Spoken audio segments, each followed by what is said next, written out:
আমরা দেখছি যে ছাত্র দলের যারা ক্যান্ডিডেট তারা এখন মানে কমিটমেন্ট দিচ্ছেন, শিক্ষার্থীদের উদ্দেশ্যে সুন্দর সুন্দর ইশতেহারের ফুল ঝরিয়ে দিচ্ছেন, কিন্তু একটা করুণ বাস্তবতা যেটা শিক্ষার্থীদের উদ্দেশ্যে বলতে চাই, তাদের জানানো উচিত যে ওনারা কিন্তু ছাত্র সংসদ নির্বাচনের পক্ষে ছিলেন না।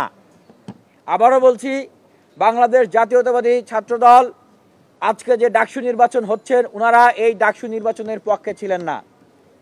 কিছুদিন আগেও যেই মিটিং হয়েছে বিসি স্যারের নেতৃত্বে, সেই মিটিংয়ে ছাত্রদলের কেন্দ্রীয় সভাপতি রাকিবুল ইসলাম রাকিব এবং সাধারণ সম্পাদক নাসির উদ্দিন ওনারা সেখানে বলেছেন যে বিসি স্যারের বাসভবনের সামনে কতিপয় ছাত্রছাত্রীরা বসে মব তৈরি করছে, রেজিস্ট্রার বিল্ডিংয়ের সামনে কতিপয় ছাত্রছাত্রীরা বসে মব তৈরি করছে। এই যে ডাকসু নির্বাচনের দাবিতে আমাদের অনশন এবং অবস্থান, সেগুলোকে তারা বলছে মব তৈরি করছে এবং তারা বিসি স্যারের প্রতি আহ্বান জানিয়েছে, স্যার এই ধরনের মব যারা তৈরি করেছে তাদের বিরুদ্ধে ব্যবস্থা নিতে হবে।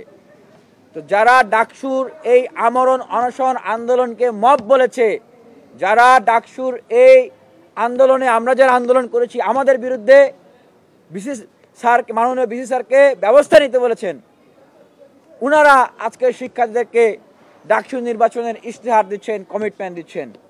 এই বিষয়টা শিক্ষার্থীদের জানা উচিত।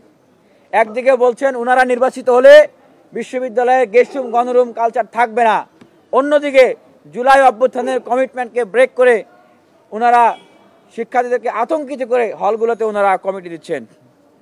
ওনারা এই যে ডাকসুর প্যানেল, সেই প্যানেলের সিদ্ধান্তই তো নিতে পারেন নাই, ওনাদের সিদ্ধান্ত অন্য জায়গা থেকে দেওয়া হচ্ছে। ওনারা কিভাবে আসলে বিশ্ববিদ্যালয়ের শিক্ষার্থীদের সিদ্ধান্ত নেবেন? আর আমরা দেখছি যে আর একটা প্যানেলের জায়গা থেকে, ছাত্র শিবিরের জায়গা থেকে ওনারা বলছেন যে নিরাপদ ক্যাম্পাস ওনারা গড়ে তুলবেন, শিক্ষার্থীদের বিপদের শিক্ষার্থীদের পাশে থাকবেন। বিগত সময়ের যে লড়াই সংগ্রাম, প্রায় প্রতিনিয়তই হলে হলে নির্যাতন হইতো, নিপীড়ন হইতো, শিক্ষার্থীরা আক্রান্ত হইতো, শিক্ষার্থীদের সংকট ছিল। তো সেই সংকটগুলোতে ওনারা তো শিক্ষার্থীদের পাশে ছিলেন না।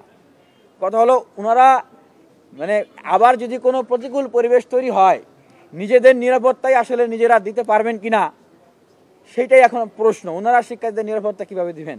তো এই কথাটা বলার উদ্দেশ্য হচ্ছে যে আমাদের শিক্ষার্থী বন্ধু যারা রয়েছেন, যারা প্রতিনিধিত্ব করবেন, যারা ভোট দিবেন, অবশ্যই ওনারা যেন এই নির্বাচনের ভিতর দিয়ে শিক্ষার্থীদের প্রকৃত বন্ধুদের খুঁজে নেন, যারা বিগত সময়ে সত্যিকার অর্থেই শিক্ষার্থীদের সাথে ছিলেন, শিক্ষার্থীদের বিপদের সময়ে অসীম সাহস নিয়ে জেল জুলুম হামলা মামলার শিকার হয়েও শিক্ষার্থীদের পাশে দাঁড়িয়েছেন, হাল ছাড়েন নাই।